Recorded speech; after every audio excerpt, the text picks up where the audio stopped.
서울시립과학관과 한국연구재단이 함께하는 토요과학 강연에 오신 여러분 환영합니다.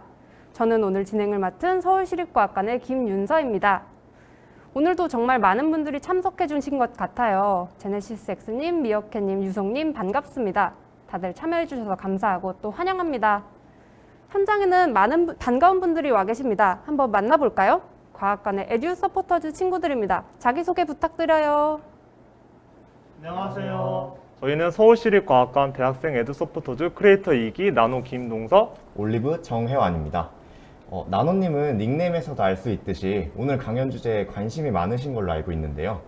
오늘 강연 기대 많이 하셨다고 들었어요. 제가 이제 제 전공이 많고 전날에도 약간 잠을 못 잘 정도로 매우 설레는 마음으로 강연을 준비했었고, 뭐 제 주 전공이 많고 이제 유튜브 시청자분들께서 매우 궁금해하신 내용들을 제가 교수님께 명확하게 전달할 수 있도록 한번 최선을 다해 보겠습니다. 이번 올리브님께서는 오랜만에 패널로 복귀하셨는데 혹시 오늘은 어떠한 마음으로 강연을 준비하셨나요?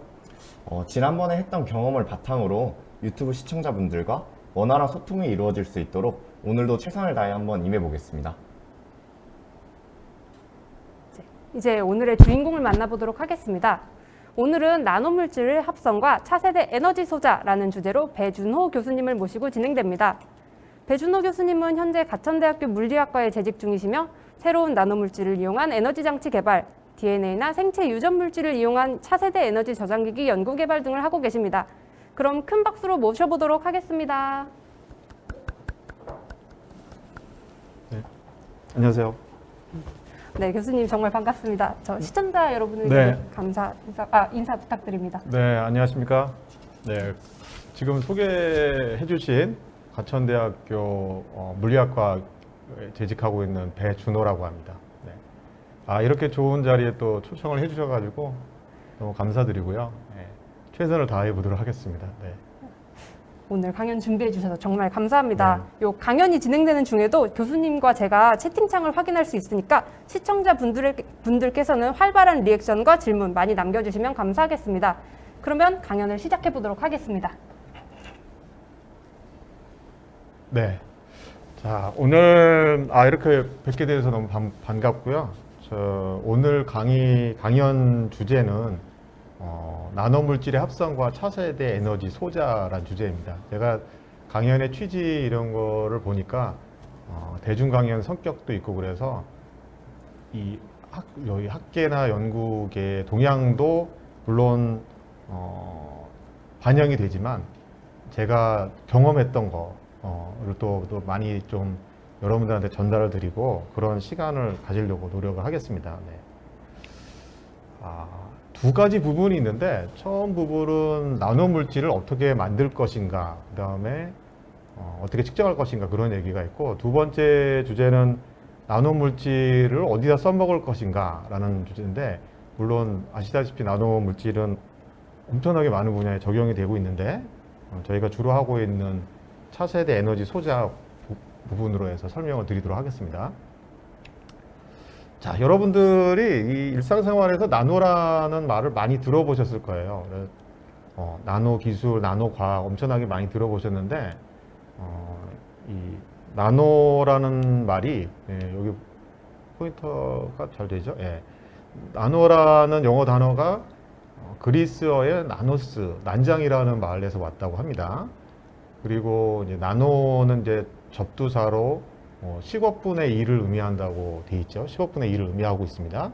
그래서 당연히 이제 1나노미터는 이제 10억분의 1미터인데, 여기 제가 위키피디아에서 보니까 이 나노미터에 대한 크기에 대한 감각을 좀 느낄 수 있게 좋은 그림이 하나 있는데, 여기 그 야구공이 한 10cm 정도, 직경으로 10cm 정도 크기인데, 이게 지금 10의 5승, 그러니까 10의 8승 나노미터죠. 10의 8승 나노미터에 해당되는 거고, 그 다음에 좀 더 내려가면은 우리 머리카락이 한 100마이크로미터 정도 됩니다. 그래서 나노미터로 하면은 한 10의 5승 나노미터 정도의 크기가 되는 거죠. 아직도 여전히 실감이 안 되는데, 이제 점점 이제 작아지면 이제 나노가 조금 실감이 좀 되실 것 같아요. 그래서 여기 보시면은 뭐 DNA 같은 경우에도 수십 나노 정도부터 그렇게 정도 되고, 그 다음에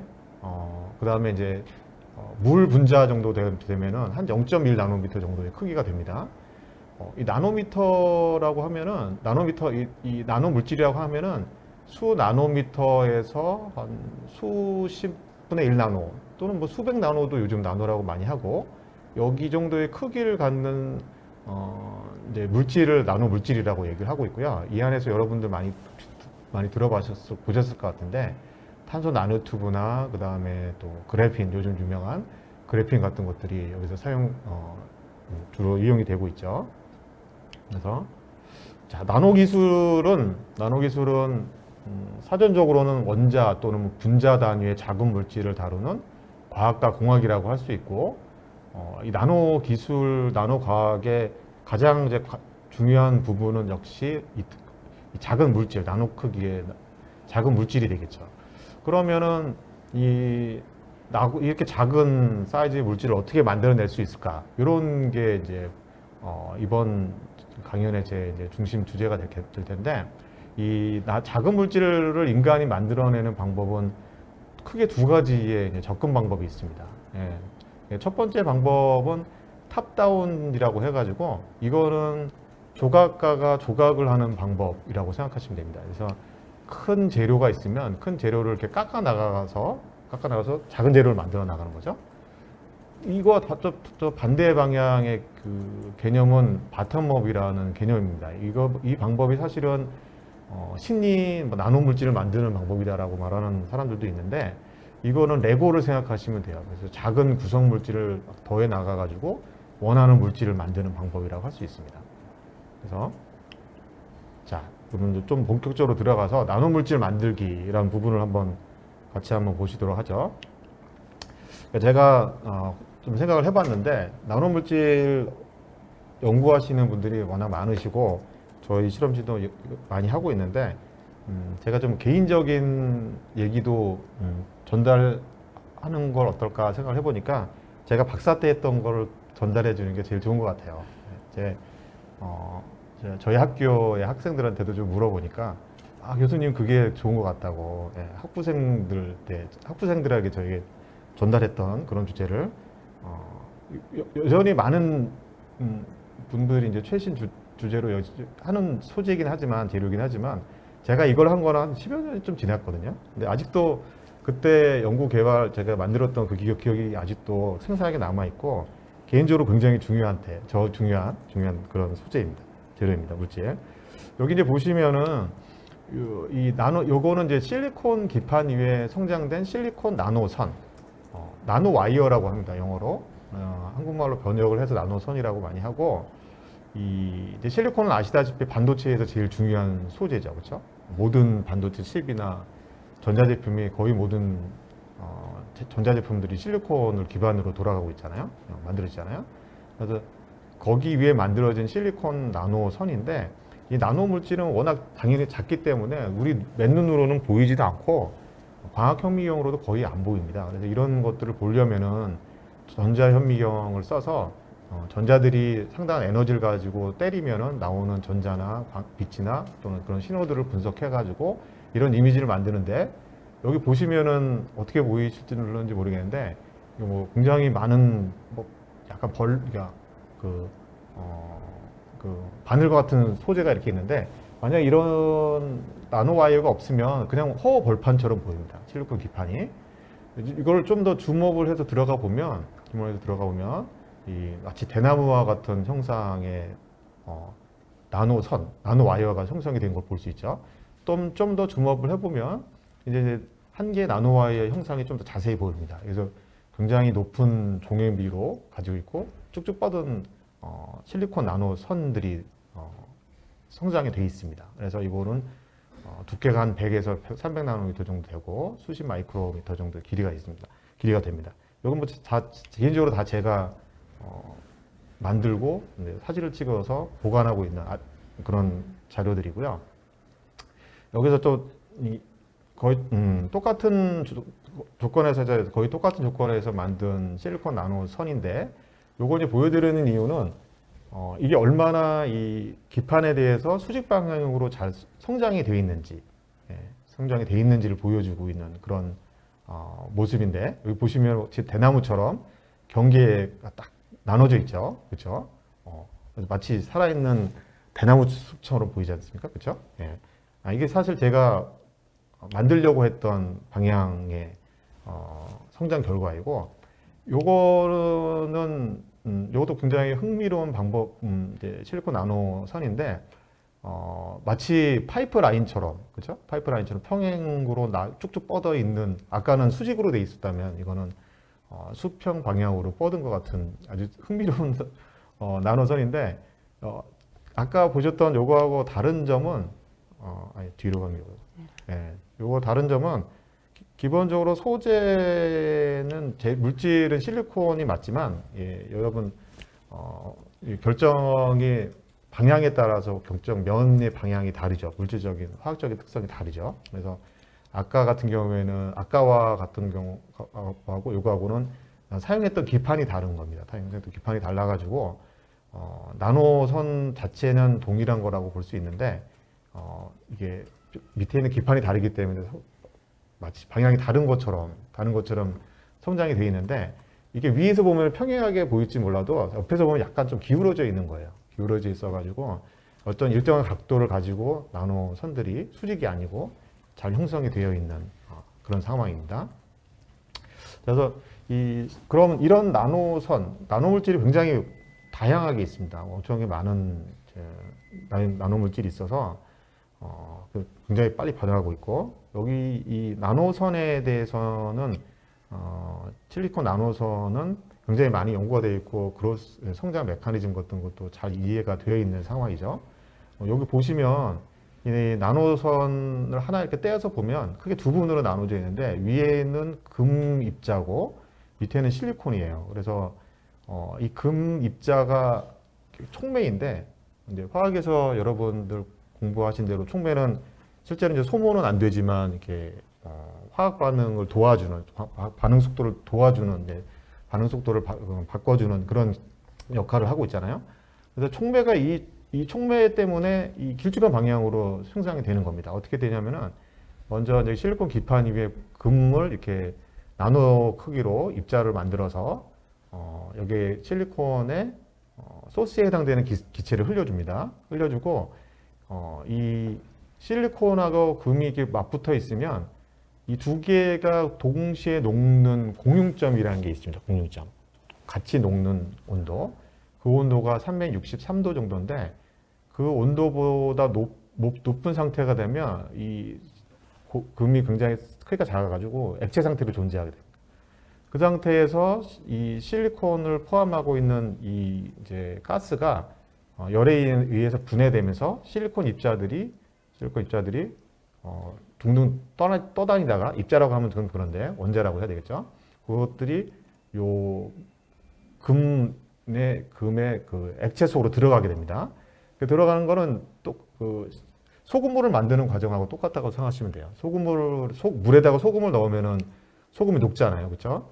이 정도 성분 비율을 두고 녹는데, 이게 계속되면은 소금물에다가 소금을 계속 넣으면 어떤 일이 하죠? 계속 넣게 되면 언젠가부터는 더 녹지 않게 더 되지 녹지 않고 추가로 넣는 소금들은 녹지 않고 밑에 가라앉게 되겠죠, 그렇죠? 네네. 네, 침전하게 되죠. 그거 똑같은 현상이 일어납니다. 그래서 실리콘이 이 안에 들어가 있다가 어느 순간이 되면은 더 이상 안 녹고 밑으로 가라앉습니다. 이렇게 가라앉아가지고 계속 가라앉으니까 이게 쭉 위로 올라가는 겁니다. 그러니까 위로 올라가서 금 입자는 위에 매달려 있는 그런 전형적인 요거를 이제 VLS 성장 메커니즘이라고 하는데, 이런 원리로 해서 나노 선이 형성이 됩니다. 제가 이거 굉장히 조금 오래된 자료인데, 제가 박사 과정 때 이 실리콘 나노 선을 만들기 위해서 이제 그 당시로서는 제가 학위 공부를 할 때 물리학과에서 직접 나노 소재를 만드는 경우는 많지 않았던 것 같아요. 그런 제 주변에서는 제가 나노 소재를 만드는 데 좀 관심이 많이 있어서 지도 교수님을 좀 쫄라서 이 셋업을 하라고 허락을 받아서 지금 셋업을 했습니다. 요거를 이제 보시면은 이게 아까 말씀드린 대로 아까 363도 이상 높은 온도가 필요하니까 이게 화로가 필요합니다. 여기다가 실리콘 기판을 두고 여기에 이제 그 소스 가스에 해당되는 게 지금 SiCl4라고 하는 액체 상태 사유막유소가 이렇게 있습니다. 실온에서는 액체거든요. 근데 액체를 여기다가 뿜어줘야 되니까 여기서 수소를 넣게 됩니다. 수소를 이렇게 볼록 방울을 만들어줍니다. 그래서 이거를 이제 버블러라고 부르는데 이 통을 그러면은 요 안에서는 어떤 화학 반응이 일어나냐면은 이 사유막 유소하고 이게 수소가 반응을 해서 실리콘이 나오고 이 염소가 수소하고 반응해서 HCl이 나옵니다. 제가 그래서 화학 반응까지 다 설명을 자세하게 하고 싶진 않은데 제가 좀 나중에 설명을 드리겠습니다. 왜 이게 필요한지. 자, 그래서 여기서 보시면 이제 실리콘이 이렇게 나오죠. 그래서 실리콘이 여기서 둥둥 떠다니다가 아까 말씀드린 대로 금 입자가 있는 실리콘 기판에 이게 이제 쌓이면서 쭉쭉 가라는 거죠. 이렇게 쭉쭉. 요거를 이 실험을 하기 위해서 이제 주요한 이제 4개 변수들 조건들이 보면은 반응 온도가 있을 수 있고, 그 다음에 이 버블러에서 여기서 나오는 수소를 얼마나 빨리 빼낼 것인가. 그거는 이 수소를 얼마나 빨리 흘려줄 것인가. 뭐 이런 거에 달려 있고, 또 금 입자를 얼마나 또 어떤 크기로 위에다 쌓을 것인가. 그런 게 됩니다. 자, 이게 제가 좀 자세하게 말씀드렸는데, 제가 요거를 셋업을 열심히 하고 많은 기업들이 있는데 제가 완전히 다 가스 라인부터 해가지고 제가 다 했거든요. 혼자 다 해서 처음 버블러를 넣고 이렇게 뭐가 이제 내가 나노 재료를 하나 만들어 본다, 나노 물질을 만들어 본다. 그래서 굉장히 설렜던 기억이 나는데, 그래서 딱 한번 돌려가지고 샘플을 꺼내 보니까 이게 실리콘 조각이 이렇게 이제 깨져 있어요. 이렇게 깨져 있는 게 나왔어요. 깨져 있게 나오고, 여기 하얀 게 실리콘 나노 물질이 아니야? 나노선 아니야? 그래서 눈으로는 안 보이잖아요. 그러려면은 또 보려면은 전자현미경 예약해가지고 가서 봐야 되죠. 전자현미경 가서 딱 봤는데, 근데 허허벌판입니다. 허허벌판이고, 그거는 여러분들 이제 전자현미경을 써보시면 이런 나노 물질을 찾는 게 바다에서 바늘 찾는 거하고 똑같다고 생각하시면 돼요. 만약에 조금밖에 없으면 나노선이 조금 있을 수는 있죠. 근데 아주 조금밖에 없으면 그냥 바다에서 바늘 찾는 거와 똑같아요. 아무리 찾아도 없어요. 찾기 힘들어요. 그래서 이거는 아마 내가 전자현미경으로 다 못 찾아서 그런 걸 거야. 그래서 언젠가 나오겠지 하면서 계속 같은 조건에서 해보고 해도 안 나오고, 그래서 조건들은 여러 군데 아까 말씀드렸다든지 뭐 온도를 바꾼다든지 그 다음에 그 버블에 들어가는 수소의 그 유량의 속도를 바꾼다든지 그런 걸 많이 했는데 계속 안 나오는 거예요. 계속 안 나오고, 이거 보시면은 이제 잘 보시면 깨져 있잖아요. 원래 이렇게 울퉁불퉁하지 않고 이게 반듯하게 삼각형 모양의 실리콘 조각인데 그걸 갖다 오고 나면 이렇게 깨져 있는 거예요.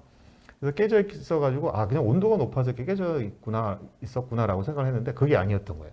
자, 그래서 이게 거의 한 1년 가까이 시작해가지고 계속 성과가 안 나오니까 이게 나노 소재라는 게 나노 물질이라는 게 요즘은 많이 사지만 처음부터 만들어가지고 나노 물질이 나와도 나중에 해야 될 일이 되게 많이 있거든요. 우리가 만드는 게 끝나는 게 아니고, 그래서 이게 더 계속 안 나오면은 연구가 중단되게 되는 상황에 처했어요, 제가. 그래서 몇 주 내에 결과가 나와야 되는 상황이 되고, 안 그러면 다른 물질을 바꾸다든지, 그러면 이제까지 했던 게 다 날아가겠죠.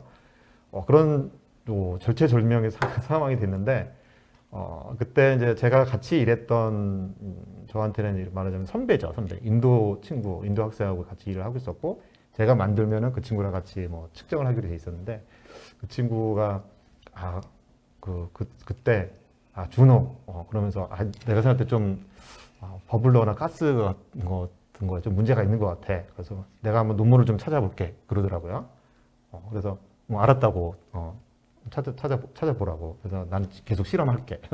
그러고 있었는데 한 일주인가 정도에 가서 저한테 준호 그러면서 버블러의 온도가 지금 실온인데 그거를 온도를 낮춰보자. 온도를.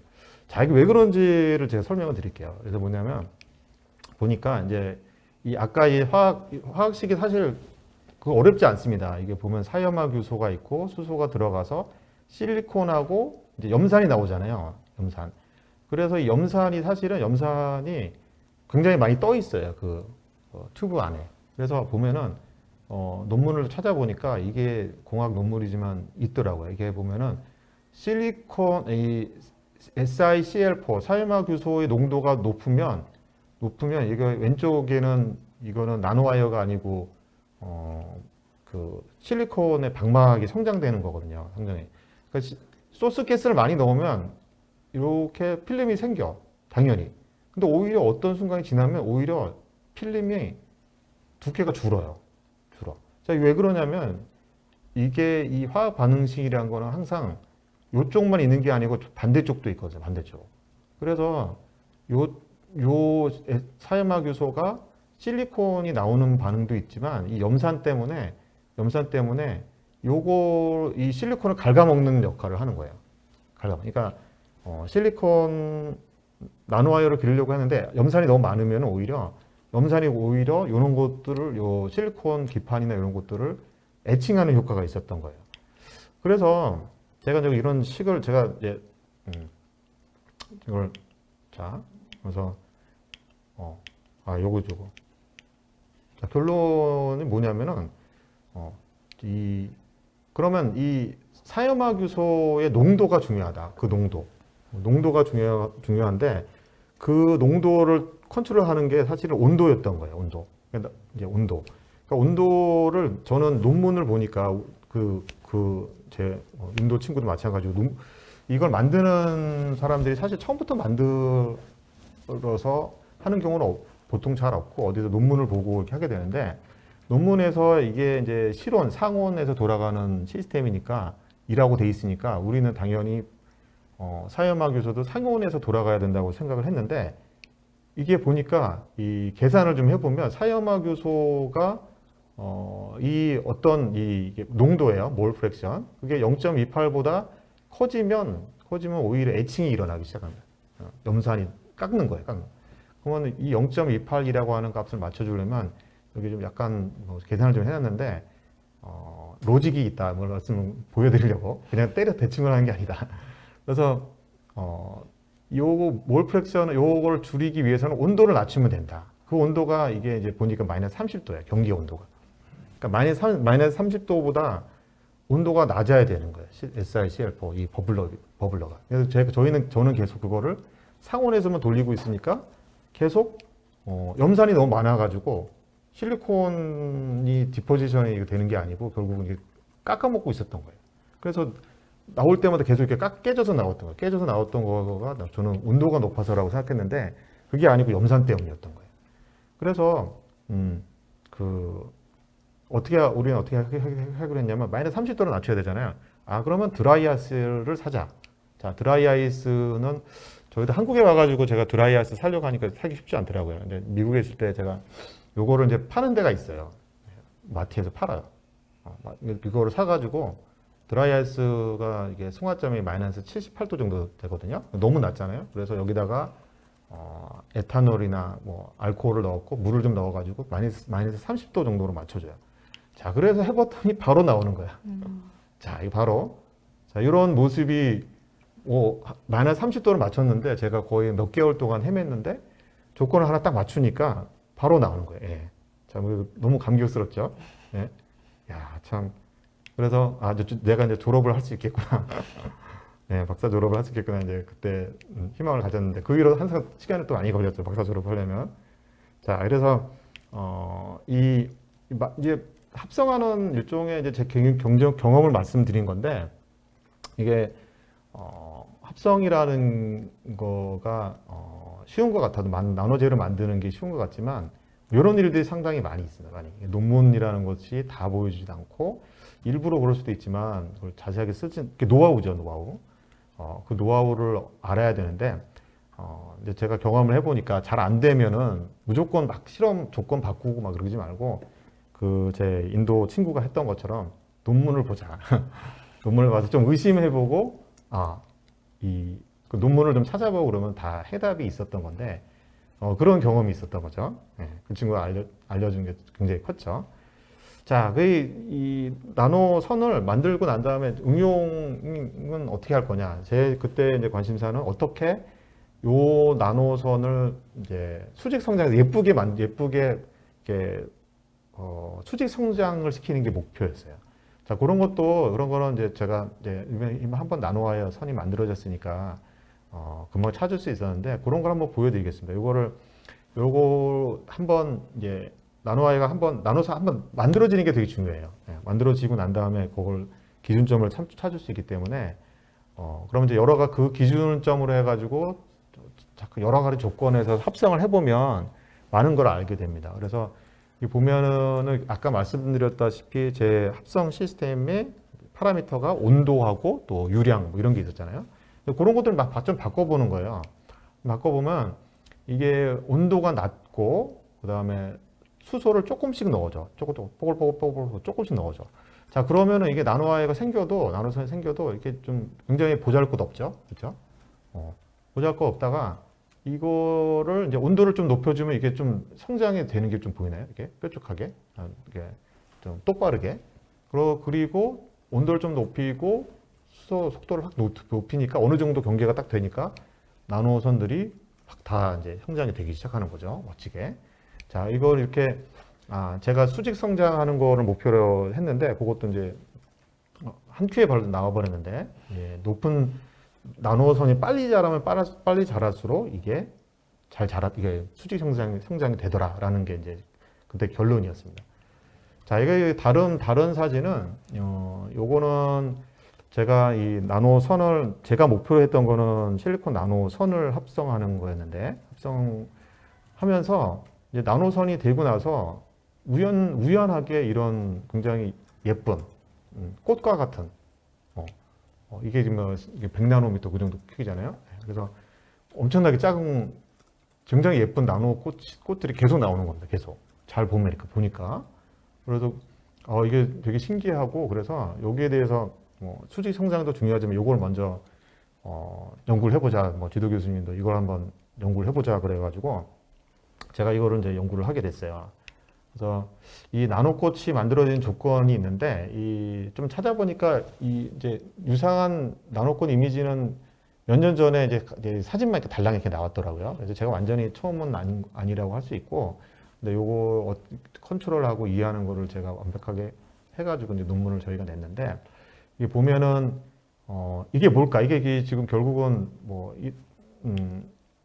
이게 보시면은 나노선은 만들어졌는데 나노와이어는 만들어졌는데 그 끝에 달려 있거든요. 그래서 요 전자현미경만 딱 보면은 이게 금이라는 거는 저희가 알고 있어요. 촉매가 금이니까 요게 금이 변한 걸까라는 생각을 우선 할 수 있죠. 금이 아닐까? 실리콘일까? 아닐까? 근데 전자현미경만 가지고는 성분을 알기는 어려워요. 처음에는. 이런 새로운 재료가 나오면은 이제 우선 어떻게 만들어지는지 메커니즘을 이해해야 되고, 그러려면 또 어떤 성분들이 이루어지는지 막 그런 거를 찾아야 돼요. 해답을 알려드리면 제가 실험을 굉장히 그때 많이 했는데, 여기 보시면은 이제 그 성장 시간이 5초일 때, 이거는 이제 그 체인버를 돌려서 시작했다가 바로 끄는 거예요, 말하자면. 근데 굉장히 짧은 시간에 해보니까 여기에 보면 이게 좀 뭐라고 해야 되나 좀 이제 이게 돌출이 돼 있어가지고 막 자라기 시작하는 모습이 보이죠, 그렇죠? 나노꽃이. 그 다음에 이제 똑같은 조건에서 성장 시간을 10초로 늘려나가니까 완전히 이제 다 덮어 있는 나노꽃이 생기기 시작합니다. 그래서 이걸로 봤을 때 이 나노꽃은 이 경계면에서 나오는구나. 실리콘하고 이건 골드인 것 같은데 아직까지 확실치는 않아요. 아직까지 확실치는 않은데 금인 것 같고, 그러면 이 경계면에서 꽃이 나오는 것 같다라는 이제 단서를 얻을 수 있죠. 여기서 이런 작업들이 사실은 국립과학수사연구소나 이런 거 성분 분석이나 하는 거 사실 기본적으로 비슷한 일을 하는 겁니다. 저희가 이제 전자현미경으로 우선 구조를 본 다음에 요거를 좀 더 자세하게 보려면 이제 투과 전자현미경이라고 하는 더 고가의 장비를 사용해서 더 높은 에너지의 전자를 때리면 투과한 전자를 모아가지고 이렇게 이미징을 할 수가 있거든요. 여기 보시면은 이제 이 부분하고 이 부분하고 요거는 실리콘 나노 선인데 요걸 떼었어요. 샘플에 떼가지고 한 개 한 개를 이렇게 제가 봤어요. 제가 직접 가서 했으니까. 그래서 보면 이 부분이 검은 색깔이 여기 색깔이 좀 다르잖아요. 컨트라스트가. 그래서 다른 물질, 다른 성분의 물질일 가능성이 높죠. 그렇죠? 그런 거를 알 수가 있죠. 그래서 그리고 또 중요한 거는 여기서 투과 전자 현미경을 해보니까 여기는 이제 무정형 상태, 그러니까 그 비정형 상태, 결정이 아니고.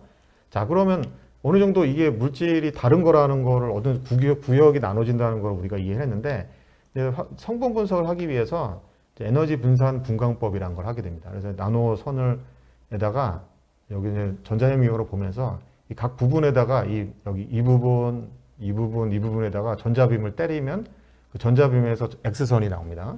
그 X선을 이렇게 우리가 쭉 분석을 해보면 이 부분에 어떤 원소가 있는지를 알 수가 있어요. 그래서 이 부분을 때리니까 여기 종소리 부분이죠. 종소리 부분을 때리니까 금에 해당되는 신호가 강하게 나오죠. 그리고 이 부분을 때리면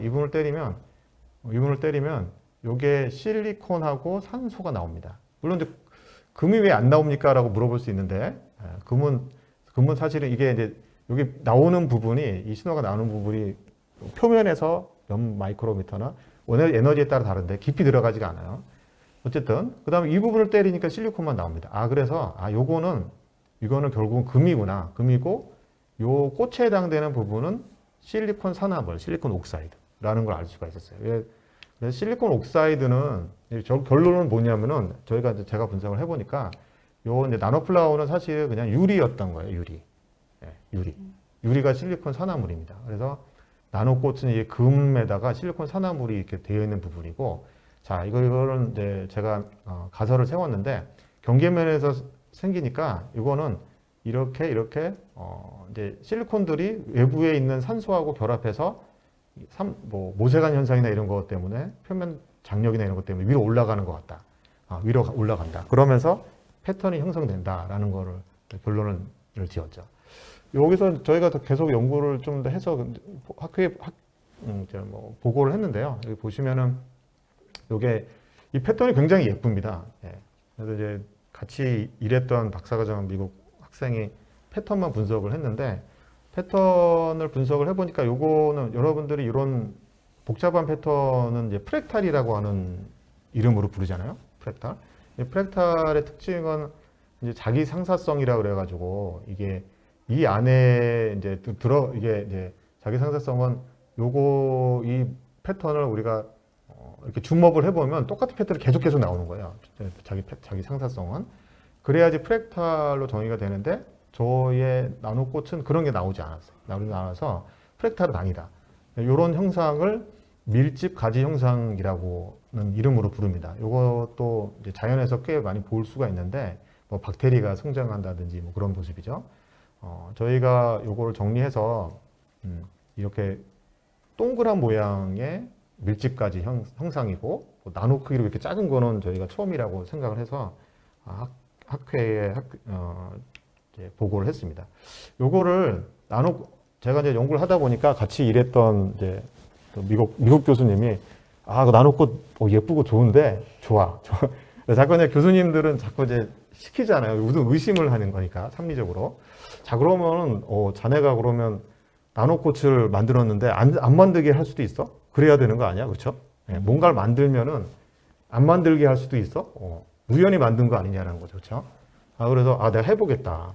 자, 아까 지금 실리콘 산화물이라고 그랬잖아요. 그러니까 실리콘의 소스는 제가 어딘지 알아요. 그러니까 산소의 소스는 어디냐면 그냥 공기잖아요, 공기 중에 있는 산소가 있는 건데, 이게 결론적으로 말하면은 이제 제가 이제 말하자면 값싸게 장비를 꾸몄기 때문에 일어나는 일이라고 생각하면 돼요. 그래서 이걸 만약에 더 펌프를 진짜 좋은 걸 쓰고 그랬으면 엄청나게 비쌌을 거고, 근데 제가 처음에 이제 시작을 했기 때문에 그렇게 교수님이 많은 돈을 주시진 않았어요. 가격은 얘기할 수 없고. 그래서 펌프가 이게 아무리 뽑아도 산소가 많이 있는 겁니다.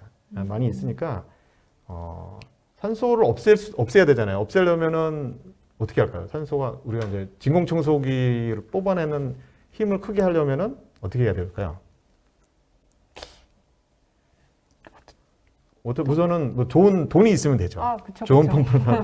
근데 그럴 시간은 없고 돈도 없으니까 네. 제가 이제 생각을 해보니까 그러면은 펌프는 그대로 쓰고 여기다가 아르곤 가스를 넣자. 아르곤 가스는 산소를 밀어내는 특성이 있거든요. 특히 물을 밀어냅니다.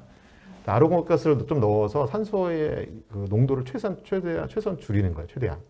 자, 그렇게 했더니 바로 나오는 패턴이 이게 보면 나노 꽃의 패턴이 없어졌죠. 그렇죠? 그리고 이제 예전처럼 똑같이 하면 또 나노 꽃이 나옵니다. 이걸 딱 갖다 줬더니 맞네. 제가 마음대로 생겼다 안 생겼다 할 수 있게 됐다는 거죠. 좀 우연하게 어떻게 결론이 좋은 그 형상을 발견한 셈이죠. 사실은 말하자면 열악한 그 환경에서 제가 같이 코어했던 다른 이제 화공과 그쪽에서는 굉장히 좋은 시스템을 갖고 있었기 때문에 전혀 이런 일이 없었는데 제가 직접 만들다 보니까 연구비 때문에 산소가 그 안에 불순물이 많이 있는 거예요. 그러니까 아까 나노꽃은 사실 불순물입니다. 불순물. 원하지 않는, 있어서는 안 되는 그런 건데 거기에 또 물리적인 의미가 있었던 거죠. 요거는 이제 산화 아이언 나노선이라고 해서요. 이것도 많이 연구되는 반도체 재료인데요. 이것도 나노선을 만들 수가 있고, 제가 이거를 좀 뾰족한 데 좀 관심이 좀 많이 있습니다. 그래서 바늘과 같은 모양을 만들기 위해서 요거를 그냥 염산에다가 이렇게 만들어서 염산에다가 그냥 담궜다가 몇 초 담궜다 빼면 이렇게 다 뾰족하게 변합니다. 요것도 이건 이제 또 실 위에서 만든 겁니다. 실 위에다가 굉장히 많은 나노로드라고 보통 부르는데 이거는 나노 막대기가 이렇게 있죠. 요거를 이제 염산에다 담겼다 하면 역시 뾰족하게 나옵니다. 그래서 이 방법은 다양한 기판에서 뾰족한 형태를 만들 수 있다. 이게 산화 아이언 나노선을 만드는 방법이 크게 두 가지 방법을 많이 씁니다. 그래서 첫 번째 방법은 좀 옛날 방법인데, 요거는 아까 그 퍼니스에서 화로에서 기판을 두고 소스에 해당되는 징크나 징크옥사이드 이런 거를 이렇게 열에 의해서 날려가지고 이렇게 증착을 시키는 방법인데요. 이러면은 굉장히 좋은 나노 물질을 만들 수 있지만 이 온도가 800도 정도거든요. 800도. 그러면은 여기서 우리가 나노선을 만들 수 있는 기판의 소재가 좀 제한이 많이 돼요. 옷 같은 데도 만들 수가 없고. 좀 이따 보여드릴게요. 옷에 관심이 있어가지고. 그래서 그렇게 안 되는데 좀 나중에 나온 방법이 이거 많이 쓰는데 슈얼 합성법이라고 그래가지고 80도, 90도, 70도 정도에서도 물에다 띄워놓고 이 기판 위에서 산화이온 나노선, 나노로드를 만들 수가 있습니다. 그러면은 거의 모든 기판을 사용할 수가 있는 거죠. 제가 여러 가지고 몇 가지 이제 작업들을 했는데 여기 보시면 이렇게 패턴을 실리콘 기판 위에다가 패턴을 만들어서 잘 보시면 나노로드가 이렇게 좀 엄청나게 형상이 돼 있죠. 그거를 다 나노콘으로 다 만듭니다. 요거 이제 이렇게 한 이유는, 이게 패턴을 만든 이유는 이게 일종의 이렇게 좀 어드레싱이라고 해가지고 여기다가 만들어 놓고 전자현미경으로 보면 다시 찾기가 쉽거든요. 이렇게 패턴을 만들면 이걸 만약에 그냥 기판 위에다 다 만들어 두면, 한 기판에 만들면 진짜 그러니까 그 바다에서 바늘 찾는 거 똑같아요. 내가 오늘 와가지고 이 나노로드 예쁘게 생겼네. 그래서 발견을 한다. 이거 찍어 놓고 다음에 와서 또 써야지. 찾으려면 못 찾아. 그래서 이걸 이렇게 패턴을 해놓으면 몇 번째에서 몇 번째 가면은 여기 있어. 그래서 그렇게 하려는 의도로 이렇게 만들었고, 그래서 요거의 이제 주 목적은 여기 보시면 이 나노가 좀 나노 물질이 흥미로운 거는 이렇게 나노 선 하나하고 나노콘 하나를 떼어가지고 여기에서 나오는 빛의 세기를 저희가 측정을 해봤어요.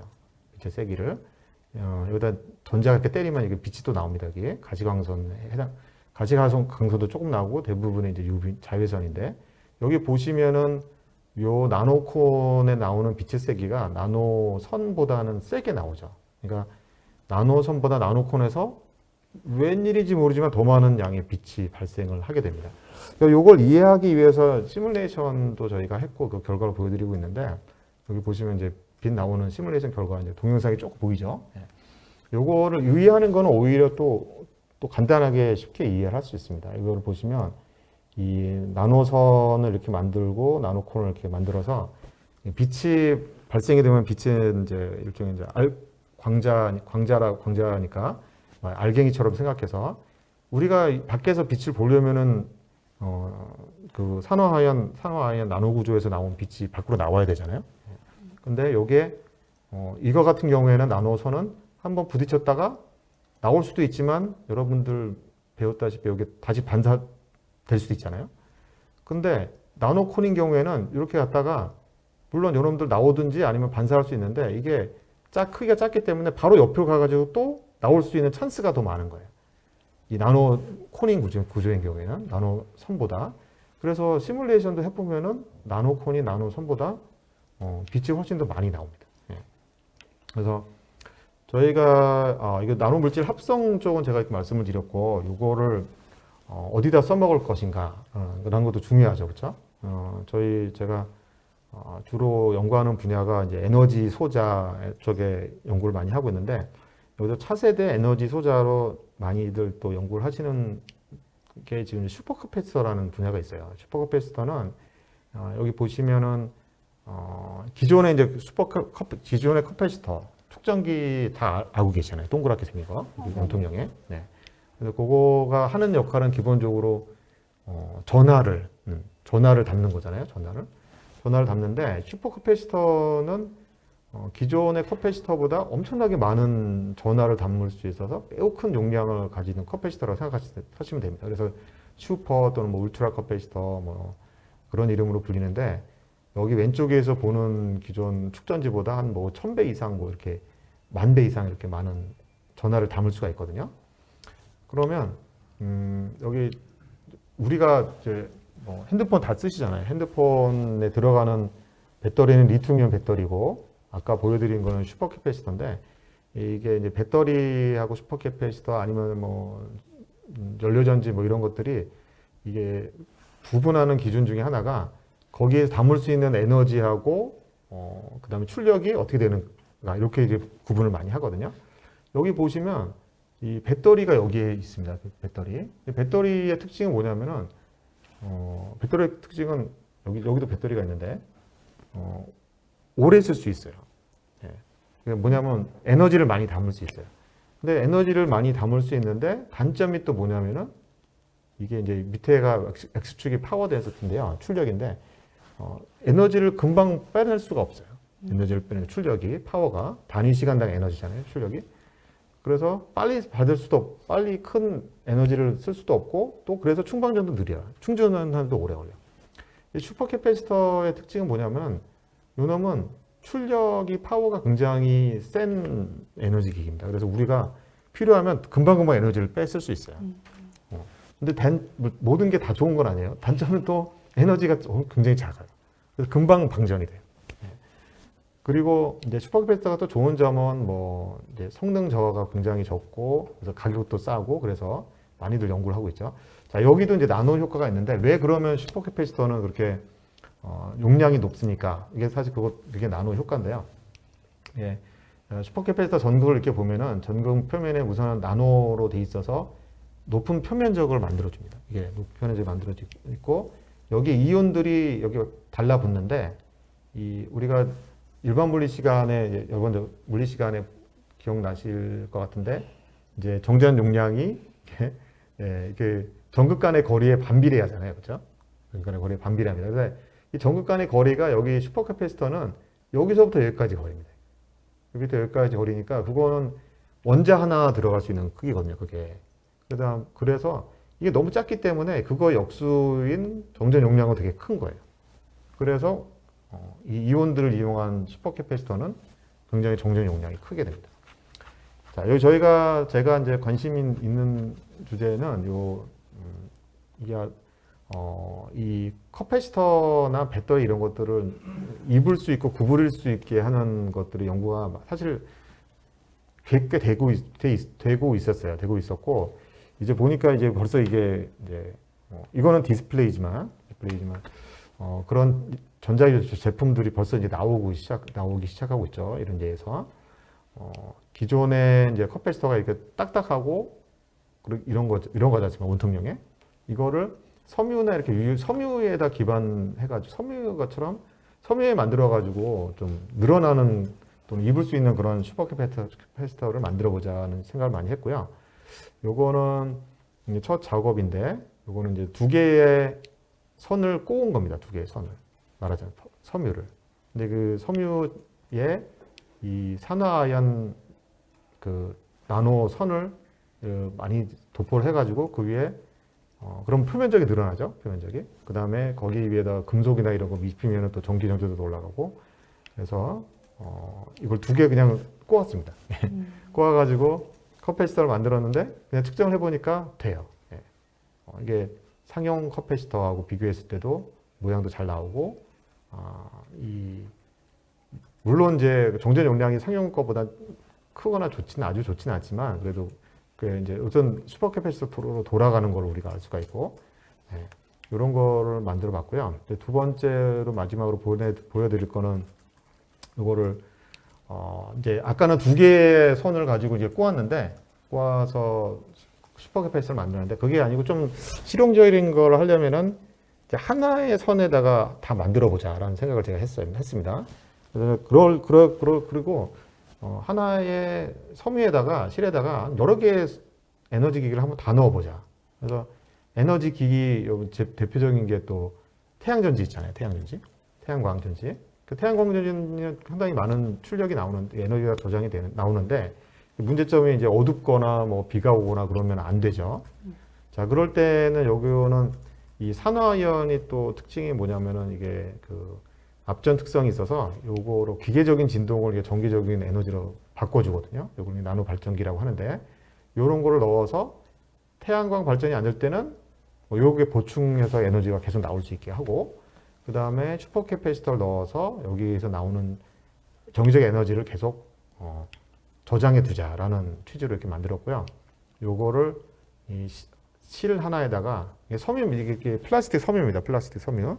거기 위에다가 또 산화아연 나노 선을 만들고 그다음에 전극을 디파짓 한 다음에 여기다가 이제 상대 전극으로 이제 요즘 많이 하는 그래핀이죠. 그래핀 2차원 나노 소재를 써가지고 상대 전극을 만들었는데 그래핀이 또 좋은 점은 전기 전도도 좋고 그다음에 태양도 다 이제 투명하게 만들 수 있으니까 태양광도 다 투과시키니까 여기다가 이렇게 잘 안 보이죠. 여기는 태양광 그다음에 뭐 슈퍼 캐패시터, 뭐 나노 발전기 이런 걸 다 넣어서 하나하나의 특성을 이렇게 다 봤고요. 그렇죠? 잘 돌아갑니다. 예.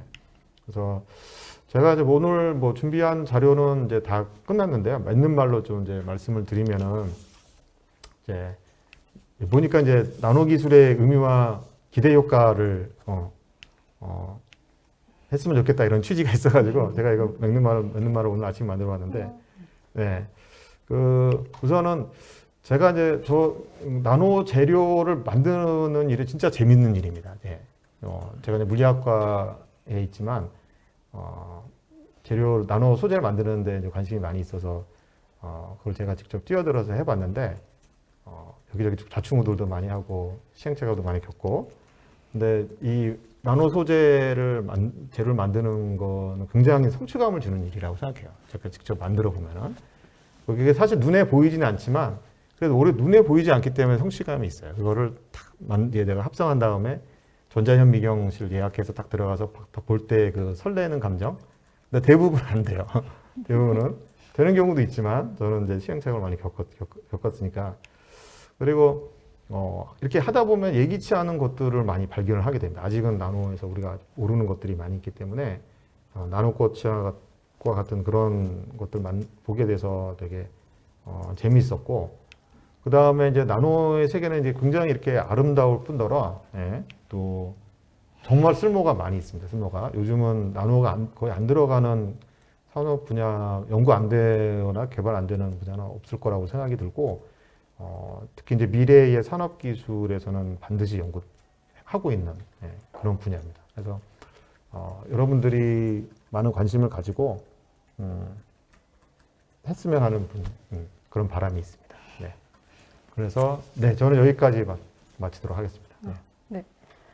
알찬 강연 정말 감사드립니다. 네. 그러면은 지금부터는 시청자 여러분들이 채팅으로 올려준 질문으로 꾸려가는 실시간 질의응답 시간을 가져보도록 하겠습니다.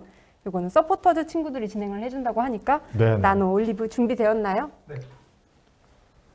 우선 유튜브 시청자분들께서 많은 질문을 해주셨는데 우선 미어캣님께서 질문하신 거는 네. 나노물질이 이제 불완전하게 만들어지기도 하나요?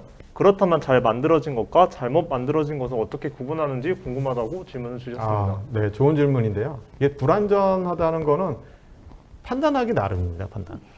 그러니까 그건 목적에 따라 달려 있는 거죠. 아까 제가 나노꽃을 보여드렸는데, 제가 이제 나노선을 실리콘 나노선을 만든 거는 제가 응용하고 개발하고 하는 목적이 분명히 있었거든요.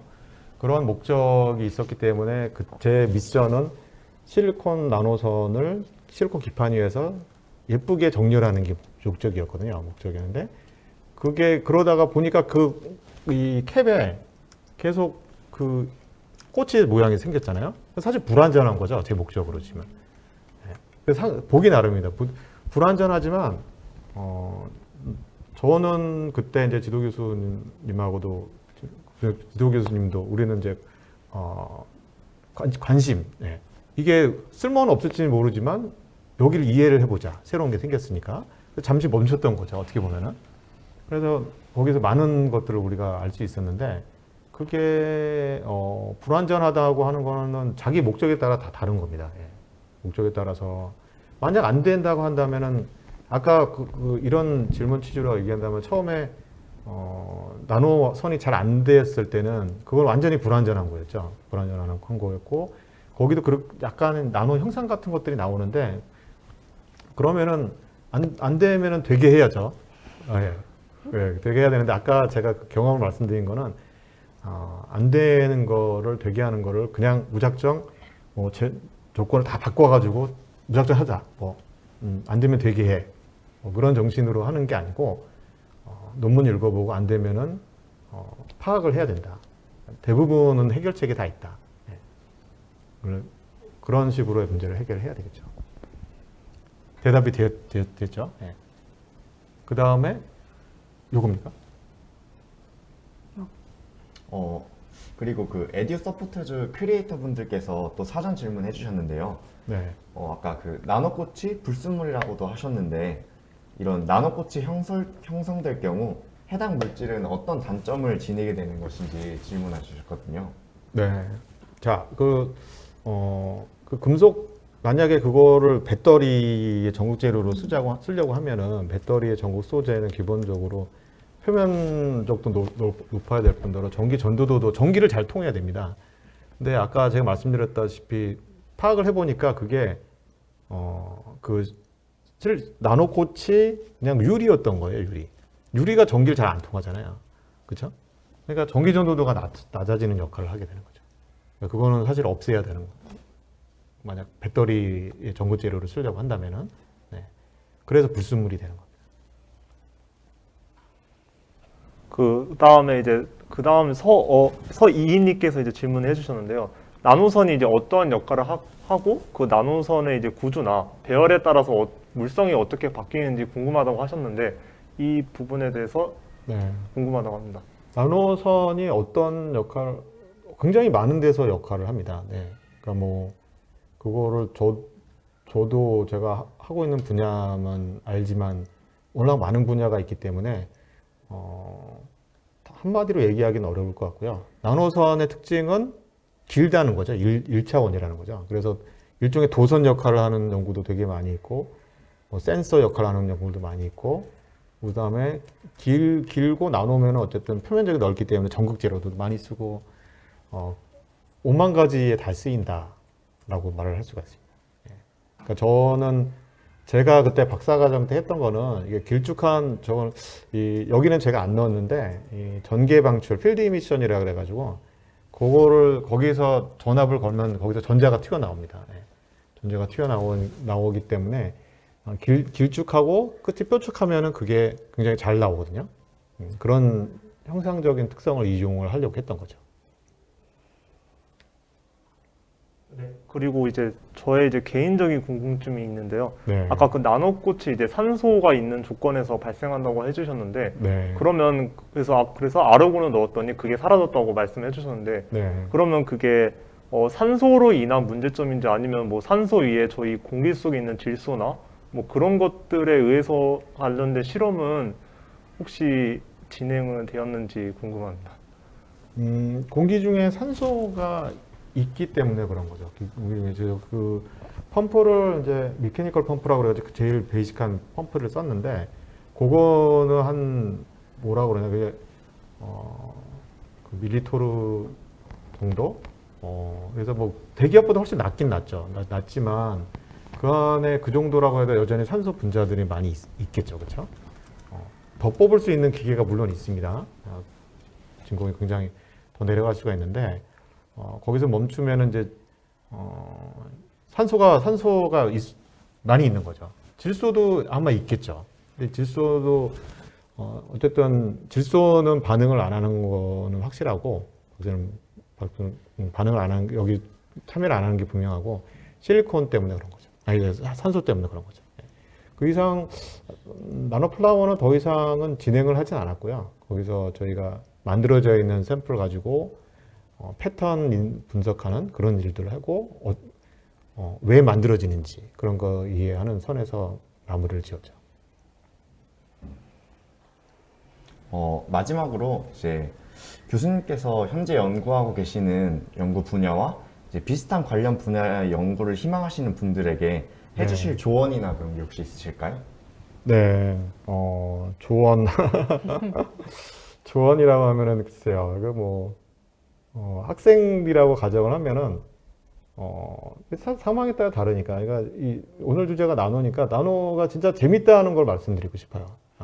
합성, 그러니까 요즘 이제 저도 이제 학생들을 보면은 많은 경우에 저희 연구실의 학생들은 다 만들어 보게 합니다. 제 나노 소재를 만들고 뭐. 근데 세상이 좋아져서 그런지 많은 것들을 이제 많은 소재도 많이 사고 이제 같이 연구를 같이 하니까 이제 많이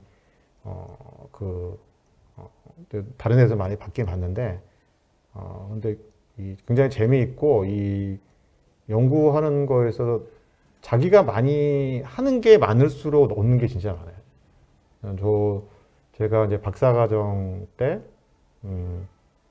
그 설비를 다 만들고 막 굉장히 또 나름 이제 애환이 있었는데 애로사항이 있었는데 그걸 다 이제 뭐 선도 연결하고 그다음에 뭐 여러 사고도 좀 있었던 적도 있었고 그래서 문제는 없었지만 그런 사고는 내지 마세요. 그리고 저는 이제 그 만드는 실리콘 나눠서 만드는 설비를 다 해왔는데 안 시키고 있어요.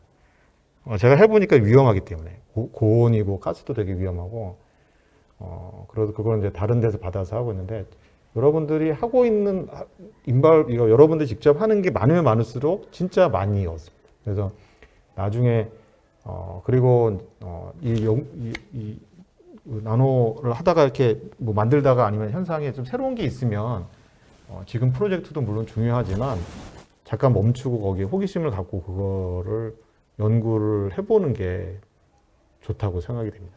요거는 뭐 프로젝트나 또 지도 교수님의 성향에 따라 다른데 저는 그렇게 생각을 합니다. 네. 아쉽지만 시간 관계상 이제 강연을 마무리하도록 하겠습니다. 마지막으로 교수님, 저희 오늘 유튜브를 통해서 실시간으로 강연을 진행해봤는데 소감이 혹시 어떠셨나요? 좋습니다. 질문이 이렇게 또 올라오니까 좋네요. 네. 막 질문 올라오고 하니까 대학에서 하는 거랑 좀 다른 느낌이 드셨을 것 같아요. 네. 오늘 강연해주신 배준호 교수님께 다시 한번 큰 박수 부탁드립니다. 네, 감사합니다. 긴 시간 동안 참여해주신 모든 분들께 감사드리면서 토요과학 강의는 2주 뒤 6월 4일 우리 생활의 유용한 빛 그리고 태양 전지와 LED라는 주제로 다시 찾아뵙겠습니다. 지금까지 시청해주신 여러분 대단히 고맙습니다. 다음 시간에 또 만나요. 안녕. 오늘 같이 해주세요. 네. 안녕.